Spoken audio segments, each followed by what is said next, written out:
Hello, everybody, and welcome back to Odin's movie vlog. I am the critic who is a cynic, Odin. Well, and today we've actually finally got some box office news. However, we also have some breaking news just coming now that apparently California Governor Newsom has ordered the halt to indoor activities at bars, restaurants, and movie theaters across the state due to a rise in COVID cases. And because of that breaking news, everything I'm about to say probably will matter very little because honestly, I thought, hey, you know what? We have some box office news. The classics seem to be doing pretty well, making about $500,000 or so. That's pretty good, right? But if you can't open theaters in major markets like California, guess what? You can't open movie theaters pretty much anywhere. At least that is currently the mindset of the vast corporations of movie theater chains like AMC, Regal, Cinemark, etc. So looks like we're going to have to wait just a little bit longer to actually get back into a movie theater. But hello, everybody. Hopefully, I thought I had some, positive news, but of course, California is going to be the state, and of course, that governor is going to be the governor that's going to ruin any sense of good news with that. But let's go ahead and talk about this news anyway, because it is kind of exciting when you think about just the fact that this is a film that came out very, very long ago. About 23 years or so after the special edition alone of the film was re-released in theaters. So again, 23 years after an initial re-release, this movie is still making money. Again, could you do this for films that came out recently in the past 5-10 years? I do not think so, with very few exceptions, of course. And that, of course, is Empire Strikes Back, which apparently led at this past weekend's box office 23 years again after said special edition. For the first time since February of 1997, 3-issue, Star Wars The Empire Strikes Back is leading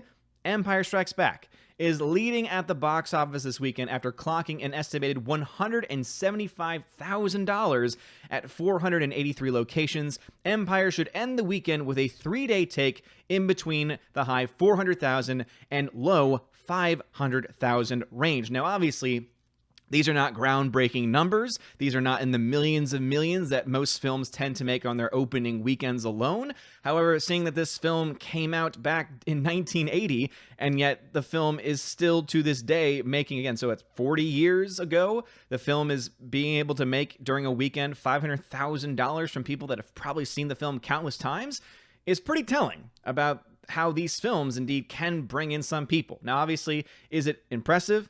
Not necessarily, right? 483 locations, divide that among the $500,000, and obviously we are seeing low turnouts among all the theaters that are actually able to open up. That all being said, the fact that all films right now that are being tracked, out of every single one of them, which includes somewhat newer releases, like I know Bloodshot just got a release at my local theater, and other movies that were supposed to or were getting into the process of being released when the pandemic first started are not doing nearly as well as a film that came out 40 years ago. That is actually still pretty damn interesting nonetheless, and pretty exciting for people like me because it just kind of goes to show you that, hey, yeah, you know what? The classics can still make money. They can still do well. And we're living in a world and in a marketplace right now where Hollywood doesn't really know what the hell to do. They're not making any really new concepts, any new ideas. And if they are, it's very few and far between, let alone to the point where they're making essentially the next Star Wars. I really honestly cannot say that I've seen any films that have come out recently that fit in that same criteria. Some might say,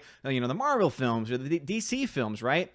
But even those films, I think, just really failed to really capture exactly what something like Star Wars was able to do, at least here in the United States. Again, worldwide, that might be a little bit of a different story. But the fact that these films, again, 40 years after their release, are still doing as well as they are is pretty damn impressive. Some of these recent classic reissues, such as the original OG Ghostbusters, that's right, not Ghostbusters 2016, because if that film got re-released, no one would go to see it last weekend, and Jurassic Park and Jaws over the weekend of June 19th to 21st have been collecting around $500,000 lately in a given weekend on less than 500 sites. So again, these re-releases in their reopenings and they're coming back in theaters are bringing in around $500,000 or so per weekend that they're out. That's actually pretty damn impressive, as I said before. Last night's gross for Empire Strikes Back brings the 1980 George Lucas executive produced and story by and Irvin Kershner's directed movie's lifetime gross to $290.4 million stateside. The pick's 5-day gross stands at $210,000. Now, of course, I'm assuming that would be before you adjust for inflation, because obviously those numbers are a lot higher when you compare it to what things cost, or rather, when you bring into the account that amount of money in today's world would be worth a hell of a lot more. Empire Strikes Back, according to Box Office Mojo, held the #1 spot at the domestic box office for 8 weeks following the May 21st, 1980 release. There was a 1982 re-release, and then the Lucas tweaked and revived 97 editions, those terrible editions. So very glad I have my despecialized that I like to give away on occasion, which had a 2-week run at #1, grossed $21.97 million on its first weekend of February 21st to 23rd.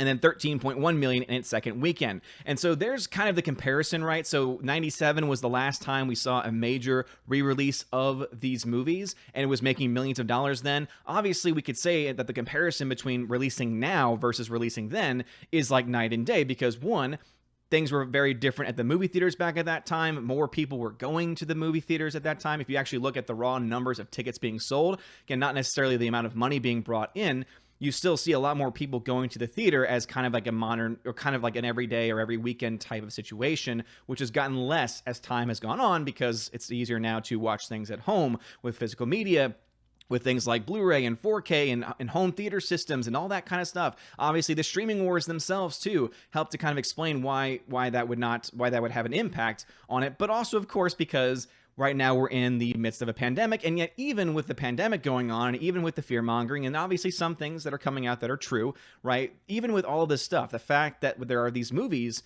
that are still making money is just really exciting to see, because as I've been saying from the beginning, if you're going to close theaters down, and if the studios themselves are going to continue to delay, the theaters have to make some money back somehow, and one of the ways that they could do that is, of course, by showing these classics. But because it is on a limited number of screens, it's going to be really hard to see just how productive or just how lucrative that mindset and that model could really be sustained, or if it could be sustained for that fact, because obviously we just don't know what's going to happen. Again, California just announced, or the governor just announced, that all of their inside locations of bars, restaurants, etc., which had just been in the process of reopening, all have to reclose, including the theaters, the local theaters there at the very least, that were allowed to open. Now, again, is that going to impact all theaters? Obviously, it's talking about inside spaces, so I'm assuming things like drive-ins, which were actually doing much better. Obviously, if you want to see a movie and the theaters are closed, the only place that's showing them is the drive-in, well, then drive-in numbers are going to go up.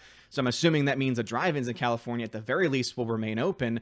But it just kind of is a weird situation where we're in right now, where we're looking at these movies coming out. And again, it's the ancient ones, the ancient, by my standards at the very least, films that seem to be doing better and seem to be bringing people out and being willing to risk going to a theater, and not really anything that's more modern by today's standards, especially when you look into the fact that you probably have some newer films that have been released alongside Ghostbusters and Jurassic Park and Jaws, and of course now Empire Strikes Back, and yet they are not bringing in nearly as much money in their return weekend, which is, again, I think a kind of a comment about the quality of the film and just how much that film leaves so many great memories with people, to the point where they're willing to see it for the umpteenth time, and how little impact or how little rewatchability a lot of the more modern films have. But anyway, what are your thoughts about this? Again, we have some box office numbers, but of course, not for very long, because California is shutting theaters down. Once again, I imagine that New York's theaters are still closed, or mostly closed, and if not, then probably will close pretty soon once again. And there's governors across the entire country right now that are reclosing things down. Yeah. Not looking good for movie theaters. And I know there's some people in the comments that like that have fully embraced the streaming wars, etc. And again, hey, that's your opinion, man. But I enjoy going to the theater, and I really hope that we can finally start getting some newer releases, because I want something. You know, I want something to be able to go watch that's new. And I know that there's newer movies that have been released on VOD, but I don't really feel like spending $20 to rent a film that I'm just going to watch by myself. I just really can't justify spending of that kind of money just to rent a movie for a 24 to 48 hour period. It's just kind of ridiculous. But what are your thoughts about this? Let me know anything in the comment section below. If you like this video, please smash that like button. It helps me a lot. It really does help me out a lot. You're all amazing and beautiful people. And before I end today's video, I do want to shout out someone who is a brand new Patreon member, and that is actually a new father. That is right, a new father. And so I must now shout out Father Damian Cook. Thank you for becoming a member at the $5 level. You are amazing. I will add you to the outro sometime this week, but let me know any thoughts in the comment section below. You guys rock. Have a wonderful day. And as always, God bless. And now a huge shout out to all of my Patreon members: Albertus Magnus, Animation Commentator, Brian P., David Bobrizik, Dion, DivX, Enrique Evangelista, Father Christopher Miller, hail to you, Father, Frank the Tank and the Shawhan Wiener Dog Clan, Harold Francis, the Honky Chonky Funky Monkey, Inflamed Wood, Intertrap Productions, Jason Clark, Jacob Juice, Jeffrey Toone, Jonathan Carney, Kenneth Camille, Lady T, Laura Story, who is the modern Major General, Mad Mitch Dunaway, Mike Jackson, Mr. Peabody and his evil twin with the beautiful hair, Orange at Reviews, Outpost Dyer, Out of Step with Reality, Riff Magos, Rosetta Ellen, Steve Glasker, Teresa Martin, Theodore Benton, Tina Bojan, The DJD Show, and Tina B. Thank you all for being my Patreon members, and a huge shout out to my Subscribe Star members: Stand For, John B., Perpetual Punster, Robert Revo, Mr. Roy, Glinzer, G2 Cool 99, Darkstar 57, Alex McCarthy, or J. Alex McCarthy Jr., US 888209 Fast, Dean Heiss, Harold Francis, J. Rod the Beer Guru, Nevedon G. Adams, and ZK Man. Thank you all so very much for being my Patreon and Subscribe Star members. Seriously, you are the wind beneath my wings. You help keep the lights on. You help support things like the giveaways for my $5 and up backers, and also allow me to do a lot of the extra stuff for the channel, including the exclusive OMB podcast that I do every couple of weeks with John, the Flick Pick of the Flick Pick channel. And yeah, thank you so much for your support. Don't want to really drag it out too long this month. You guys are amazing and beautiful people. If you want to have a name shout out, if you want to have access to giveaways, podcasts, any of that kind of stuff, check the links in the description for Patreon and Subscribe Star. You guys rock. Have a wonderful day. And as always, God bless.